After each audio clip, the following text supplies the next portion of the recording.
Florida, who's going to give us an agricultural perspective on some of the economic issues and supply chain issues facing us. So please welcome Stevan. He will share his fun fact.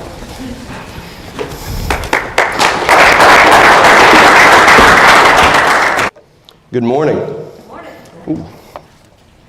I am Stevan Novakovic, Farm Credit of Central Florida, their resident economist, and my fun fact is that I grew up on my grandfather's cacti nursery. Let's see here. All right. Thank you for this opportunity to highlight some important aspects of our current economic and especially supply chain situation. In order to do so, I will briefly discuss some fairly macro factors setting the stage for our situation, followed by a background on supply chains and notable potential risks going forward. My intention today is not to forecast the future for you, but shine a spotlight on what I believe to be key issues in order for our state, country, and global economy to recover.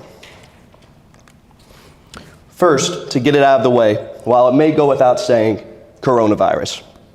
We will not dispel with mentioning this anytime soon, and while we experienced some relief in the new cases over the holidays, Omicron threw the world for another loop. On a positive side, the ability to fight with a two-pronged attack of preventative and reactive treatments appears to be reducing mortalities. While recent variants have been increasingly contagious, thus far they appear to be less deadly. Inflation, another recent addition to the media lexicon. There is a lot of debate as to how bad this is. CPI measures are at their highest in 40 years. Year on year it is true, but the average consumer for agricultural producers, prices are up. Used cars, food, gas for shoppers, diesel, fertilizer, parts and equipment for farmers. It may not be that everything is more expensive, and much of the CPI measure is skewed by energy and other individual shortages. Regardless, folks are spending more on necessities, and they feel that. Price changes in services, for example, appear much more muted. In the case of services, this results from consumer choice. For example, one might continue to buy milk, eggs, ground beef, even with a significant price increase, but forego a trip to the barber, hiring a housekeeper, or do yard work themselves, though those prices remain mostly unchanged over the course of the pandemic. Trade imbalances and supply chain disruptions have undoubtedly caused price increases of late across industries, though not necessarily in a consistent or cohesive fashion. Speaking of inflation, a lot of money is about to be pumped into the economy. In November, a bipartisan infrastructure bill was passed, which includes $550 billion in new spending on everything from high-speed rail to broadband to ports. To clarify, this is intended to be spread over 5 years, and while touted as shovel-ready, this investment is not immediate. The White House has suggested the offsets will make this deficit neutral, while the CBO forecasts this adding $340 billion to the deficit. Regardless, total spending in the deal, to put in perspective, is only 0.7% of the US budget. Thus, only about 7% of new discretionary spending will be going towards the infrastructure deal. While there is still some pressure for the Build Back Better social spending bill to be brought forward, the impending election year and expectations of the House flipping parties have tempered expectations there. After nearly 2 years of asset purchases and historically low interest rates, it appears the Fed is finally switching gears. There remains, however, uncertainty as to how the Fed will act. It currently has 3 openings on the FOMC and 2 presidencies needing to be filled. And while historically the group has been considered apolitical, this has been called into question of late. It is clear that inflation is no longer transitory in nature, and Fed fund futures are pricing in 3 rate hikes by February of 2023, which is in line with the Fed's most recent dot plot. Asset purchases should be unwound by the end of March. Some of you might be personally familiar with the current labor struggle facing the economy. Seasonality in hirings and firings disappeared in 2021, and employees acquired newfound leverage, quitting at record rates on multiple occasions. Employers struggling to find labor laid off employees at record low rates.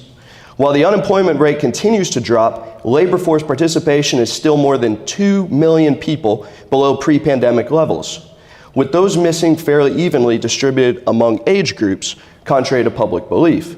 Only about 804,000 of those missing are over age 55. Record moves, warehousing, big box stores setting wage floors, government stimulus, the opioid epidemic, and multi-generational living are only a few additional factors expected to underpin continued labor imbalances. Specific to Florida is the rapid growth and development of the state. Resulting from pandemic-initiated work from home, location for many has become flexible, unfettered from municipalities close to a company headquarters. As such, record numbers have packed their bags for the most desirable states, primarily those warm and open. This is in addition to retirees and in-person jobs spurred by roaring economies. It has exaggerated the building boom, with only Florida and Texas experiencing more than 150,000 housing units built on an annual basis. Recent estimates are that more than 1,100 people are moving to the I-4 corridor every day. That's over 403,000 per year. Unsurprisingly, when taking into account all of Florida's new arrivals, home prices in the Sunshine State have risen by 25% since the start of the pandemic and nationally by 15%. Inventory for Florida remains at record lows and continues to decline as homes put on the market are snapped up at faster and faster paces. Historically low interest rates have incentivized borrowers to take out larger mortgages, and institutional investors have flooded the market, buying up entire neighborhoods. The median home listing price in Florida for November 2021 was nearly $420,000. While it is obvious Florida is in need of more housing, nationwide we have a major deficit, an estimated 7 million dwellings. After building at annual levels below that of the 1970s for more than a decade, the homes that have been built increasingly favor the upper price echelons, with less than 40% of new sales being homes under $300,000. The U.S. will need to build 50% more homes for the next 6 years just to get out of the deficit, or 25% more for the next decade. Now, why did I take the time to go through all of that when this is focused on agriculture? Well, we work in an intricately connected economy. Newton's third law, equal and opposite reaction, etc. Coronavirus restrictions make it harder to find labor when people are sick or exposed and have to quarantine, or move to take a job in the air conditioning, moving packages in a warehouse. Input costs rising from inflation can squeeze margins, but also can boost profits on the sales side. U.S. government spending can increase competition for construction inputs and also labor, but in the long run, investment in rural Wi-Fi, roads, and bridges will increase ag efficiency. Fed policy changes could make borrowing more expensive, but also ease some real estate speculation. Lack of employees boosts wages, and with millions moving, might deplete available workers in some locales. Finally, for the state of Florida overall, the growing trend of increasing population is raising land values and increasing competition with ag for land and labor. Let's switch gears specifically to supply chains. The iPhone that many of you hold is composed of hundreds of components sourced from 43 different countries. Each of these products has an intricate web of production steps leading to its final implementation. When you zoom out to observe the millions of products we as humans consume across a globalized network of manufacturing, you find billions and billions of layers and processes along the way. This notion is better referred to as the fractal nature of supply chains. Fractals are infinitely complex systems that are self-similar across different scales, images of dynamic systems. Fractals are found everywhere, nature, mathematics, and as a result, human-designed systems as well. So a product containing hundreds of components from 43 countries has dozens of processes leading to each's creation, all interconnected and all reliant on each other for final composition. On the right is a simple breakdown of the supply chain for a chocolate bar. Multiple ag-related ingredients combining to make a simple product. Foundationally, the point I want to make here is twofold. First, even simple products are bound by the bullwhip effect. That is, demand distortions at the consumer end have outsized impacts down the supply chain as forecasting is disrupted. For example, If consumers decided in May 2020 they wanted 10 times as many chocolate bars as usual, and producers made the decision that this demand would continue, they would have had to ramp up ordering of all ingredients to do so, pulling milk and cocoa potentially from other industries. This is effectively what happened with home electronics and semiconductor demand. And as a result, the auto industry, being the ones that lack chips, has not recovered. Secondly, the butterfly effect. Based on the short story from Ray Bradbury, very small variances in initial conditions of dynamic systems can have outsized effects. In the case of the story, it was one crushed prehistoric butterfly that changed the outcome of global politics. In 2022, one missing chip means no tractor built. Now, for you supply chain black belts, please pardon my oversimplification as a green belt, but for this slide, I'd like to clarify a foundational element that has been formative to our full-blown crisis, and that is just-in-time or lean inventory systems. Developed by Toyota in the 1970s and 1980s, the linchpin was Kanban, individual orders that would pull inputs as needed. It has its advantages, especially reducing storage costs and lead time, and became gospel in supply chain programs across the country. That's what I was taught in undergrad. Important to note, it has been implemented globally to varying degrees of effectiveness and has worked well enough for long enough that firms became complacent, ignoring tail risk. The problem is that within lean systems, there is no margin for error, and one breakdown leads to an entire supply chain disruption. In March of 2020, the entire globe shut down temporarily, some places still partially. This global system, humming along with no margin for error, once stopped, cannot simply pick up where it left off. This just-in-time process system bled into shipping as well, but to exacerbate matters, container ships have gotten bigger over the past 50 years, 8 times bigger. This requires deeper ports for ships to unload, and with the lack of domestic investments in infrastructure, we in the United States have very few ports where large vessels can dock.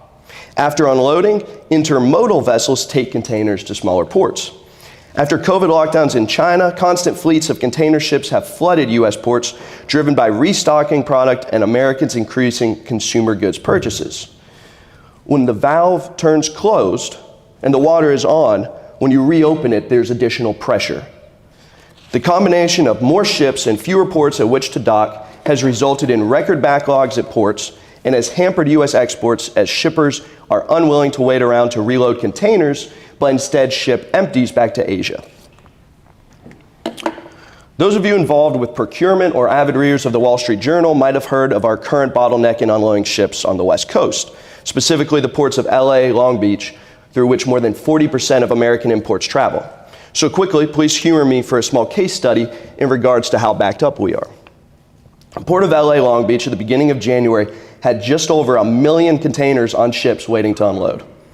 Unload speed at the port is around 21,000 per day, but has been as high as 27,000 in the past. Additional hours mandated by the White House have not increased efficiency, only costs with the additional man hours, with November moving the lowest total units since June 2020. What trucker wants to pick up containers in the middle of the night if the store isn't open to drop it off? So, at 1.02 million containers and 21,000 per day, there are 49 days of inventory waiting to unload. That's without any new product arriving. At a max capacity 7 days a week, additional 40% unloaded, this backlog will be unwound in late July. If only an additional 20% weekly is unloaded, which is still unlikely, keeping only a constant, steady stream of new product, the backlog will not be unwound until December 2022. If the rate of arrivals changes, more goods are shipped, exacerbating the bottleneck, it is impossible to say how far this could stretch. To further complicate matters, in July, the longshoreman's contract ends, so we have the potential for a strike. Disaster is a great time to negotiate. While Governor DeSantis has invited ships to come to Florida ports, this is easier said than done. While some cargo has shifted, for example, the port at Boston received its largest ship of all time, offloading logistics, such as intermodal, rail, and truck, are forced to catch up to move product for which they might not be prepared. This is just a quick visual of the port situation, the shipping situation of the Panama Canal and around the state of Florida. Okay, so once containers are unloaded at ports, a new issue arises: getting product into the mainland, either by rail and then truck, or truck locally. Rail carloads have dropped significantly since the mid-2000s, and truck tonnage has dropped since the beginning of the pandemic as the industry battles drivers leaving the industry for higher paid professions and aging into retirement. Further, at ports, there has been a growing problem with procuring chassis, the frames upon which containers are placed for transit. All of this serves to hamper the national supply chain crisis and exaggerates a domino-style effect. Now, to make matters worse, there's a growing theft problem as containers wait on rail yards, as well as increasing derailments. Recently, a train of denatured alcohol on the Texas-Oklahoma border, 17 cars in Los Angeles, and a few days ago, another derailment in Indianapolis. Whether this speaks to malfeasance, aging infrastructure, or simply accidents, rushing product remains to be seen. In the face of all this, what is going on with agriculture? Well, a lot of volatility. Lumber, crude, cotton, corn, fertilizer, beef, etc. are all at multi-year record highs. Plastics prices are finally dropping after skyrocketing to all-time records due to supply constraints both in China and the Texas freeze shutting down domestic production. Agriculture competes for some inputs, such as plastics, lumber, auto parts, with other industries. Bottlenecks of imported products result in unpredictable arrival times of everything. The lack of semiconductors for cars has impacted production of tractors and precision technology. Some animal medicines have been in short supply due to reliance on imports and prioritization of people-grade drugs. An increasing number of empty containers returned to China has limited ag exports. And now the Canadian government's vaccine mandate on truckers has started to hamper the movement of U.S. fruits and veggies into the country, while 90% of Canada's winter produce comes from the U.S.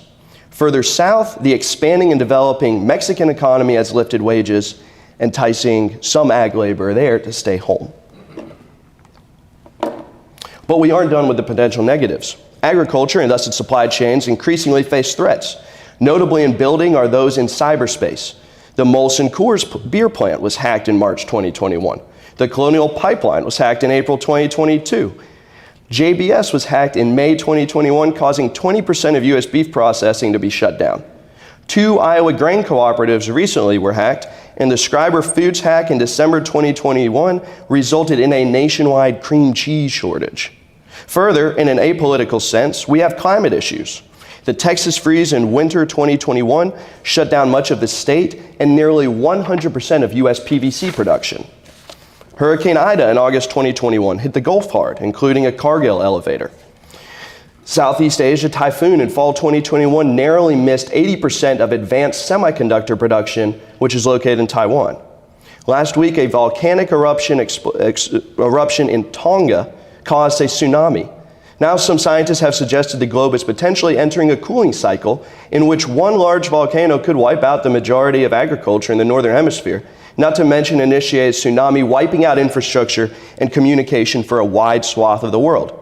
We are due for one strong eruption every 1,000 years or so, and we haven't had one for about 700. That being said,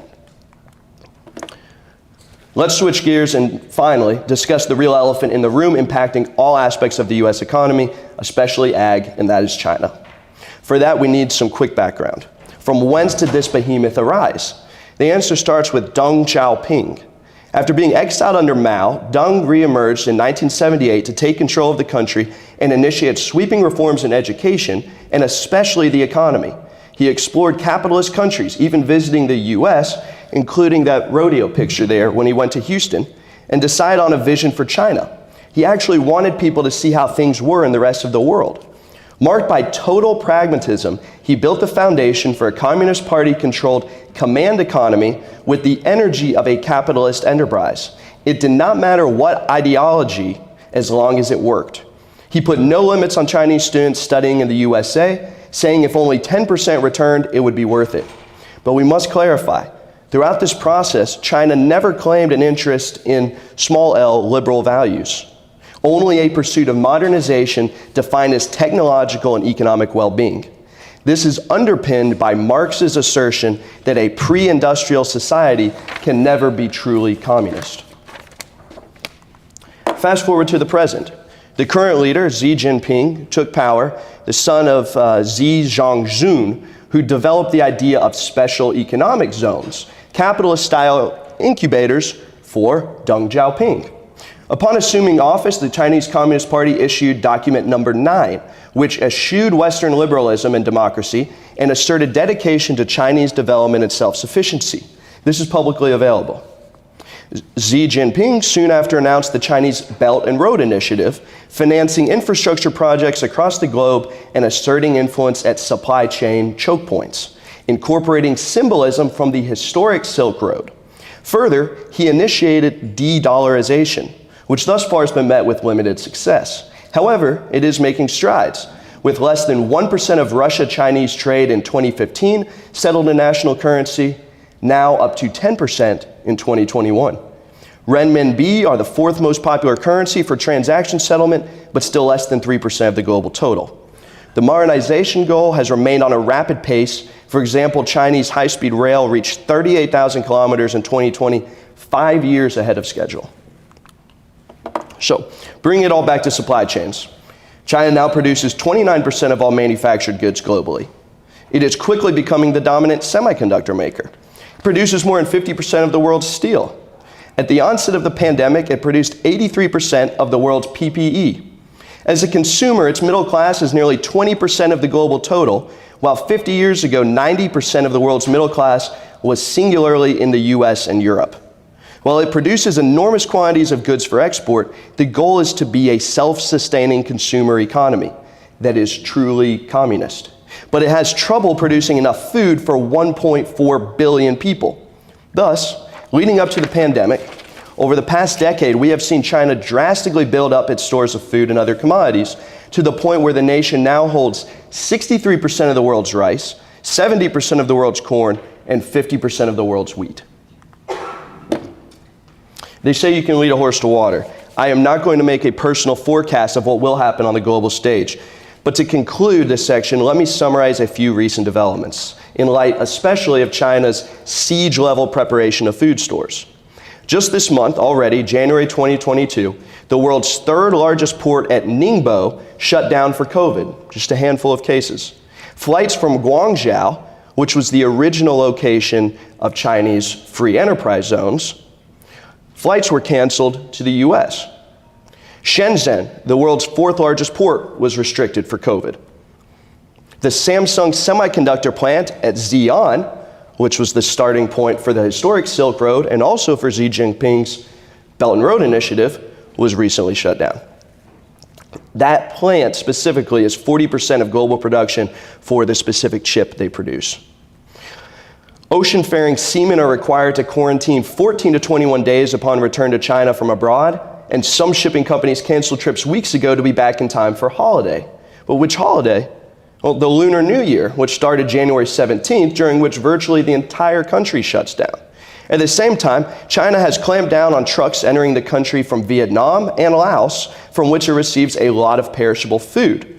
As such, Chinese retail food prices are up 18% leading into the holiday. Regarding the Trump administration's Phase 1 trade deal, China is $85.4 billion behind its purchase agreement, including billions for agriculture. The Beijing Olympics, about to commence, just had all tickets restricted by the government. Phosphate exports were banned until this summer at least. Just this week, on January 19th, Sinopec offered 45 cargoes of liquefied natural gas to the spot market, a sale from a state operation that generally only buys, inferring the potential for substantial energy inventories. Waits for semiconductors coming from China, announced by Toyota for its Mexico plant, are up to 25 weeks. So, in conclusion, where are we? As a brief synopsis, we have market uncertainty on Fed policy, highly volatile commodity markets, pandemic variants, the Biden doctrine of foreign policy developing with the U.S. no longer as the world's policeman, U.S. foreign policy changes bringing global jousting for power, a labor market in flux, the housing market in crisis, record freight costs, shipping vessel backlogs at ports, a July potential longshoreman strike, supply chain bottlenecks with no end in sight, semiconductor shortage, natural disasters, cyber attacks, international economic readjustment as globalization has effectively died, and China, unpredictable shutdowns, Lunar New Year for the next 2 weeks, fertilizer export ban, and global involvement with Belt and Road. What this all means for agriculture and supply chains, you decide. Thank you for your attention, and if we have time for questions, I'd be happy to attempt answering them.